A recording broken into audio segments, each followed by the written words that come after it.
Hello అండి, ఈరోజు 5th క్లాస్లో ఉన్న ఈవీఎస్లో 7వ పాఠం అడవులు గిరిజనుల్లో ఉన్న ఇంపార్టెంట్ పాయింట్స్ చూద్దాము. ఇక్కడ గిరిజనుల జీవన విధానం. రాష్ట్ర స్థాయి వైజ్ఞానిక మేళాలో పాల్గొనడానికి భద్రాద్రి జిల్లా భద్రాచలం అనే ఊరు వెళ్ళారు. ఓకేనా. అప్పుడు అక్కడ ఆదిలాబాద్ ప్రాంతంలో నివసించే గిరిజనులు వారు చేస్తున్న నృత్యాన్ని ఏమంటారు? గుస్సాడి నృత్యం అంటారు. ఆదిలాబాద్ జిల్లాలో నివసించే వారెవరు? గోండులు. గోండుల యొక్క నృత్యం ఏంటి అంటే గుస్సాడి నృత్యం. ఓకే, అది గిరిజనుల ప్రత్యేక నృత్యం. ఇక్కడ ఆదిలాబాద్ నుండి వచ్చిన బూజుతాయి, నాగర్ కర్నూలు నుండి వచ్చిన చోంచారులు. ఆదిలాబాద్ జిల్లాలో ఉండే గోండు అనే గిరిజన తెగకు చెందిన దానను అని చెప్తుంది అనమాట. ఆదిలాబాద్ జిల్లాలో ఎవరు ఉంటారు? గోండు. అయితే ఇక్కడ గుస్సాడి నృత్యం ఎవరిది? ఈ గోండు జాతి వారిది. ఓకే, నెక్స్ట్ బూజుతాయి అన్నది ఎవరు అంటే గోండు, ఆదిలాబాద్ జిల్లాకు చెందిన గోండు జాతి అమ్మాయి. గోండులు కొండ ప్రాంతాలలో నివసిస్తారు. గోండులు ఎక్కడుంటారు? కొండ ప్రాంతాల్లో నివసిస్తారు. అక్కడక్కడ కొన్ని కుటుంబాలు ఒక చోట గుడిసెలు నిర్మించుకొని నివసిస్తారు. సాధారణంగా రాళ్లతో కట్టిన గోడలను మట్టి మందంగా నునుపుగా పూసి ఉంటాయి. వాళ్ళ ఒక ఇల్లు అన్నమాట. గోడలపై వెదురు బొంగులు, అడవి గడ్డి ఉపయోగించి గుడిసెలు కడతారు. వెదురు బొంగులు, అడవి గడ్డి. గుడిసెలే అయినా వంటకు, పూజకు, స్త్రీకు కూడా ప్రత్యేకమైన గదులు ఉంటాయి. మహిళలు నేల మీద, గోడల మీద ప్రత్యేకమైన పద్ధతులలో రకరకాల మొక్కల నుండి సేకరించిన రంగులతో అందమైన బొమ్మలు వేస్తారు. చెప్పులు వేసుకొని ఇంటిలోకి వెళ్ళడం పెద్ద తప్పుగా వారు భావిస్తారు. వారికి పూజ గదికి ప్రత్యేకంగా అలంకరిస్తారు. ఆ ఇంటిని చాలా పవిత్రమైనదిగా భావిస్తారు.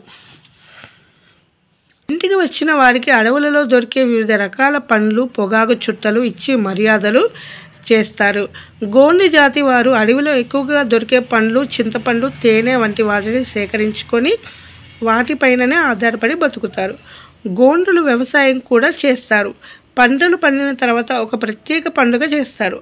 గ్రామ దేవత అయిన అక్కిపెన్కు మొదటి నైవేద్యం పెట్టి తర్వాతనే ఆ పంటలను ఉపయోగించుకుంటారు. ఇక్కడ నాగోబా జాతర అనే గురించి చెప్పారు.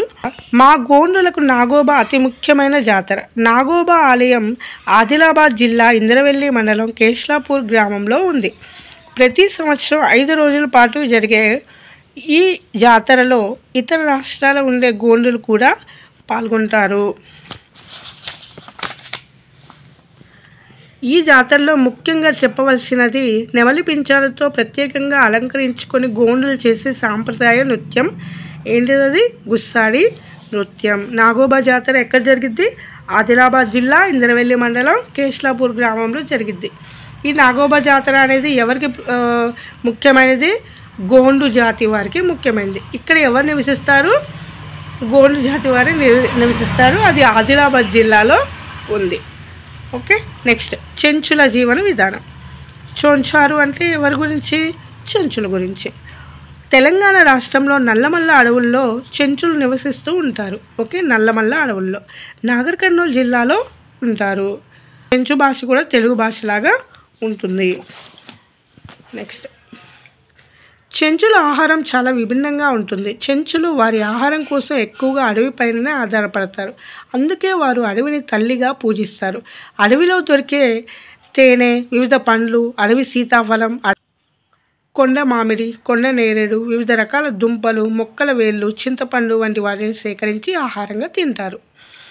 తేనెను సేకరించడం చెంచులకు తెలిసినట్లుగా వేరే ఎవ్వరికి కూడా తెలియదు. విల్లు, బాణాలు, చిన్న కత్తులను ఉపయోగించి జింకలను, అడవి పందులను వేటాడుతారు. అలా వేటాడగా వచ్చిన మాంసాన్ని అందరూ కలిసి పంచుకొని తింటారు. అయితే మేము కుందేలు, పిచ్చుకలు వంటి చిన్న జంతువులను ఎప్పుడూ వేటాడము అని చెప్తుందన్నమాట చోంచారు. ముఖ్యంగా గర్భిణీ స్త్రీలు చింతపండును చింతబూడితో కలిపి ఆహారంగా తీసుకుంటారు. జొన్నలు, రాగులు వంటివి కొని వాటితో సంకటి చేసుకొని తింటారు. ఓకే, నెక్స్ట్ ఇక్కడ చెంచు కుటుంబాలు అన్నీ ఒక ప్రాంతంలో గుడిసెలు వేసుకుని నివసిస్తారు. వీటినే పెంటలు అంటారు. ఇటువంటి కొన్ని పెంటలను కలిపి గ్రామం అని అంటారు. గ్రామానికి ఒక పెద్ద ఉంటాడు, అతనిని పెద్ద మనిషి అని అంటారు. ఈ పెద్ద మనిషి యొక్క మాటకు కట్టుబడి ఉంటారు. ఇక్కడ వీళ్ళు లింగయ్య స్వామి చెంచు లక్ష్మి పూజ ముఖ్యమైన పూజలు వాళ్ళకి. మాఘమాసంలో ఈ పూజలు నిర్వహిస్తారు. ఓకే, వాళ్ళ ముఖ్య దేవతలు ఎవరు? లింగయ్య స్వామి, చెంచు లక్ష్మి. వారు మాఘమాసంలో ఈ పూజలు నిర్వహిస్తారు. నెక్స్ట్, బోండా జాతి గిరిజనులు జీవన విధానం. గోండులు, చెంచులు ఎక్కువ భాగం అడవిలోనే జీవిస్తారు. గోండులేమో ఆదిలాబాద్, చెంచులు నాగర్ కర్నూలు జిల్లా నల్లమల్ల అడవుల్లో. ఓకే, ఇంకా డబ్బు అంటే ఏమిటో కూడా తెలియకుండా కొంతమంది జీవిస్తారు. వారిని ఏమంటారు? బోండా జాతి వారు అని అంటారు. బోండా జాతి గిరిజనులు ఆంధ్రప్రదేశ్ రాష్ట్రంలోని విశాఖపట్నం జిల్లా అరకు ప్రాంతంలో కొండలలో దట్టమైన అడవుల్లోనూ, పక్కనే ఉన్న ఒడిశా రాష్ట్రంలోని మల్కన్గిరి జిల్లాలో దట్టమైన అడవుల్లో ఉంటారు. వీరిని బోండా పోరాజు అని కూడా అంటారు. వీళ్ళు మాట్లాడే భాష చాలా వింతగా ఉంటుంది. దీనినే రెమో అని అంటారు. మన దేశంలో బోండా తెగకు దాదాపు 12,000 మంది మాత్రమే. వారం వారం జరిగే సంతల్లో వీరు ఎక్కువగా బయటికి వస్తారు. ఈ సంతలను హత అని అంటారు. వీరు నివసించే ప్రాంతాలలోకి కొత్త వారిని రానివ్వరు. ఒకవేళ వస్తే విషపు బాణాలతో కొట్టి చంపడానికి ప్రయత్నిస్తారు. వీరు ఆహారం కోసం ఎక్కువగా వేట మీద ఆధారపడతారు. అదే కాకుండా అటవీ ఉత్పత్తుల సేకరణ, పోడు వ్యవసాయం కూడా చేస్తారు. అటవీ ఉత్పత్తులను ఇతరులకు ఇచ్చి వాటికి బదులుగా వీరికి అవసరమైన వస్తువులను తీసుకుంటారు. ఈ పద్ధతిని వీరు వినిమయ ప్రోజ అని అంటారు. శరీరాన్ని జనపనారతో చేసిన బట్టతో కప్పుకుంటారు. ఈ బట్ట తయారీ ఈ తెగ స్త్రీలు చాలా నైపుణ్యం కలిగి ఉంటారు. ముందుగా జనపనారను దగ్గరలో ఉన్న వాగులు, వంకలు 2-3 రోజుల పాటు నానబెడతారు. వాటి నుండి దారాలు తీసి 3 రోజులు ఎండలో ఆరబెడతారు. అడవిలో మొక్కల నుండి సేకరించిన వివిధ రంగులలో కలిపి ప్రత్యేకమైన మగ్గం మీద నేస్తారు. వీటికి అందమైన చిన్న చిన్న అద్దాలను కుడతారు. ఇది గుర్తుపెట్టుకోండి. ప్రపంచంలో డబ్బు ఉపయోగించకుండా బయట ప్రపంచానికి దూరంగా జీవిస్తూ ఉన్న వాళ్ళు 21వ శతాబ్దంలో కూడా ఉన్నారు. ఇక్కడ ప్రాసెస్ చూడండి. జనపనార మొక్కల సేకరణ, నీటిలో నానబెట్టడం, దారాలు తీయడం, మగ్గాలలో నేయడం, రంగులు అద్దడం, ఎండలో ఆరబెట్టడం, అద్దాలు కుట్టడం. ఇది గుర్తుపెట్టుకోండి. నెక్స్ట్, పూర్వం ప్రజలు వారి అవసరాలు తీర్చుకోవడానికి వస్తువులు ఇచ్చి వస్తువులను తీసుకునేవారు. దీనినే వస్తు మార్పిడి పద్ధతి అంటారు. ఉదాహరణకు 1 కిలో చింతపండు ఇచ్చి 3 కిలోల బియ్యం తీసుకుంటారు. నెక్స్ట్, అడవులు తరిగిపోవడం. చెట్టు ప్రాణవాయువును విడుదల చేస్తాయి. వర్షాలు రావడానికి అడవులు సహాయపడతాయి. వెదురు, యూకలిప్టస్, సుబాబులు వంటి చెట్ల నుండి కాగితం తయారు చేస్తారు. మన అవసరాలకు సరిపడా కాగితం తయారు చేయడానికి ప్రతిరోజు వేల కొలది చెట్లను నరుకుతున్నారు. కాగితాన్ని పొదుపు చేస్తే చెట్లను కాపాడినట్లే. అందుకే మీరు కాగితంపై 2 వైపులా రాయండి. మీకు ఉపయోగపడని పుస్తకాలు, వార్తాపత్రికలను రీసైక్లింగ్ కోసం అమ్మివేయండి. అంతేకాదు, పెన్సిల్ని పూర్తిగా పోయేంత వరకు కూడా వాడండి. మన రాష్ట్రంలో ఆదిలాబాద్, నిర్మల్, కొమరంభీం, మంచిర్యాల, పెద్దపల్లి, జయశంకర్, మహబూబాబాద్, భద్రాద్రి, నాగర్ కర్నూలు జిల్లాలలో అడవులు ఉన్నాయి. మన రాష్ట్రంలో ఈ అడవి ప్రాంతాల్లో వివిధ గిరిజన తెగల వాళ్ళు నివసిస్తున్నారు.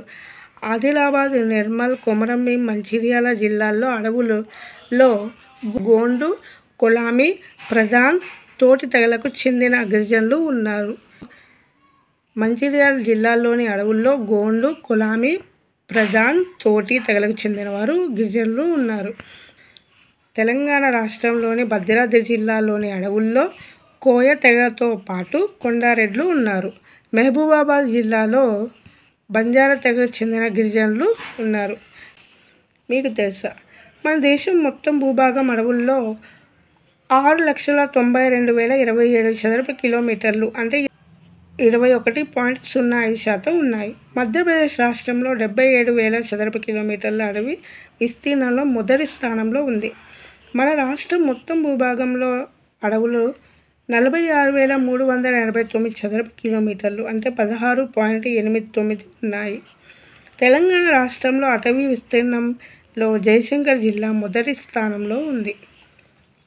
మీకు తెలుసా, చెట్లను నరికివేయడం వల్ల వాతావరణంలోని కార్బన్ డైఆక్సైడ్ ఎక్కువ అవుతుంది. అందువల్ల భూమి వేడెక్కుతుంది. దీనినే భూగోళం వేడెక్కడం, గ్లోబల్ వార్మింగ్ అని అంటాం. దీనివల్ల వర్షాలు తగ్గుతాయి. అంతే అండి, ఈ లెసన్లో ఉన్న ఇంపార్టెంట్ పాయింట్స్ అయిపోయినాయి. నెక్స్ట్ 8వ లెసన్ నదీ జీవన విధానం. ఇందులో ఉన్న ఇంపార్టెంట్ పాయింట్స్ చూద్దాం. గోదావరి నది గురించి. ఓకే, గోదావరి నది మహారాష్ట్రలోని నాసిక్ జిల్లా త్రయంబకేశ్వరం వద్ద పశ్చిమ కనుమలలోని బ్రహ్మగిరి కొండలలో ప్రారంభమైంది. నాసిక్ జిల్లాలోని త్రయంబకేశ్వరం వద్ద పశ్చిమ కనుమలలోని బ్రహ్మగిరి కొండల్లో ప్రారంభమైంది. మన రాష్ట్రంలోని నిజామాబాద్ జిల్లాలో కందుకుర్తి వద్ద ప్రవేశిస్తుంది. సుమారు 1465 కిలోమీటర్లు ప్రవహిస్తుంది. మన రాష్ట్రంలో గోదావరి నది నిర్మల్, నిజామాబాద్, జగిత్యాల, మంచిర్యాల, పెద్దపల్లి, జయశంకర్, భూపాలపల్లి, భద్రాద్రి జిల్లాలు కూడా ప్రవహిస్తుంది. గోదావరి నది నిర్మల్, జగిత్యాల, నిర్మల్, నిజామాబాద్, మంచిర్యాల, జగిత్యాల మరియు మంచిర్యాల, పెద్దపల్లి జిల్లాలను వేరు చేస్తుంది. ఇది 3 పాయలుగా విడిపోయి ఆంధ్రప్రదేశ్ రాష్ట్రంలోని తూర్పు గోదావరి జిల్లాలోని అంతర్వేది యానాం వద్ద బంగాళాఖాతంలో కలుస్తుంది. ఇప్పుడు ఇదంతా మీకు అర్థం కావాలంటే ఖచ్చితంగా మనం ఈ పటాన్ని చూడాలి. ఇప్పుడు గోదావరి నది ఏ జిల్లాలను వేరు చేస్తుంది అని అడుగుతారనమాట. ఇక్కడ ఈ బ్లూ కలర్లో గోదావరి నది ప్రవహిస్తుంది. పైన నిర్మల్, నిజామాబాద్, మళ్ళీ నిర్మల్, జగిత్యాలను, మంచిర్యాల, పెద్దపల్లి. ఓకే, ఈ జిల్లాలను గోదావరి నది వేరు చేస్తుంది. అలాగే ఇక్కడి నుంచి పెద్దపల్లి మళ్ళీ ఎక్కడికి వెళ్తుంది? జయశంకర్, భద్రాద్రి జిల్లా వైపు. నెక్స్ట్ ఆంధ్రప్రదేశ్ వైపు వెళ్ళిపోయి ఇక్కడ బంగాళాఖాతం, ఇక్కడ అంతర్వేది యానాం వద్ద బంగాళాఖాతంలో కలిసిపోతుంది. సో ఇవి మనం వేరు చేసే ప్రదేశాలు గుర్తుపెట్టుకోవాలి. నెక్స్ట్ నదీ రవాణా. భద్రాచలం, పేరింటాలపల్లి మధ్య పాపికొండల నడుమ గోదావరి నదిలో వేలాది మంది పర్యాటకులు లాంచీలో విహరిస్తుంటారు. తెలంగాణ టూరిజం శాఖ వారు లాంచీలను గోదావరిపై నడుపుతున్నారు. నెక్స్ట్ ఆనకట్టలు, పంటలు. గోదావరి నదిపై మొట్టమొదటి డ్యామ్ గంగాపూర్ వద్ద ఉంది. ఇది నాసిక్, త్రయంబక్ పట్టణాల ప్రజలకు తాగునీరు అందిస్తుంది. ఫస్ట్ డ్యామ్ ఏంటి? గంగాపూర్. గోదావరిపై జయశంకర్, వాడి, శ్రీరామ్ సాగర్, ధవళేశ్వర ఆనకట్టలు ఉన్నాయి. ఓకే, ఇవి లక్షలాది ఎకరాలకు సాగునీరు అందిస్తున్నాయి. జైక్వాడి, శ్రీరామ్ సాగర్, ధవళేశ్వర ఆనకట్టలు. నెక్స్ట్ దేవాదుల ఎత్తిపోతల పథకం. జయశంకర్ జిల్లాలోని దేవాదుల వద్ద ఎత్తిపోతల పథకం ద్వారా వరంగల్, మహబూబ్ నగర్, జయశంకర్ జిల్లాలకు నీరు అందించేందుకు ప్రయత్నిస్తున్నారు. గోదావరి నీటితో మహారాష్ట్ర, తెలంగాణలో చెరకు, వరి, పత్తి, పొగాకు, మిరప, పండ్ల తోటలు పండుతున్నాయి. గోదావరి పరివాహక ప్రాంతం 3,12,812 చదరపు కిలోమీటర్లు. ఇది భారతదేశ భూభాగంలో 10వ వంతు. ఇంగ్లాండ్, ఐర్లాండ్ దేశాల మొత్తం భూభాగానికన్నా ఎక్కువ అన్నమాట. నెక్స్ట్ నదులు, నాగరికతలు. మహారాష్ట్రలోని త్రయంబకేశ్వర ఆలయం. గోదావరి తీరం ఆధ్యాత్మిక కేంద్రంగా, కళలకు నిలయంగా విలసిల్లుతుంది. నాసిక్ ప్రముఖ కుంభమేళా కేంద్రం. త్రయంబకేశ్వరం 12 జ్యోతిర్లింగాలలో ఒకటి. నాందేడ్ ప్రఖ్యాత సచ్ఖండ్ గురుద్వారా ఉంది. మన రాష్ట్రంలో బాసరలో ప్రసిద్ధి జ్ఞాన సరస్వతి దేవాలయం ఉంది. బాసర జ్ఞాన సరస్వతి దేవాలయం.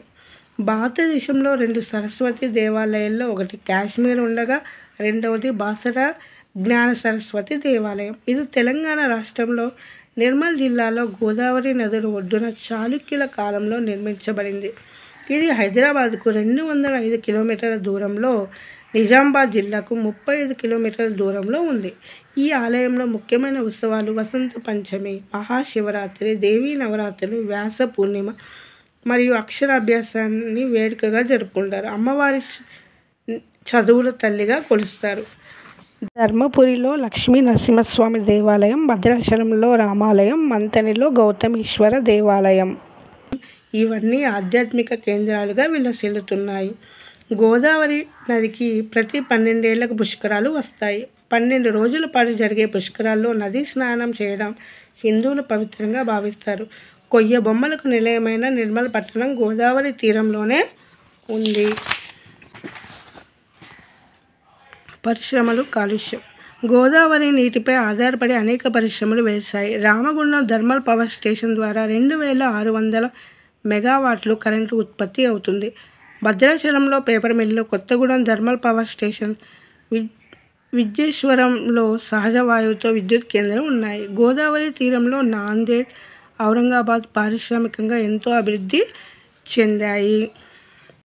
అంతే అండి. Thanks for watching.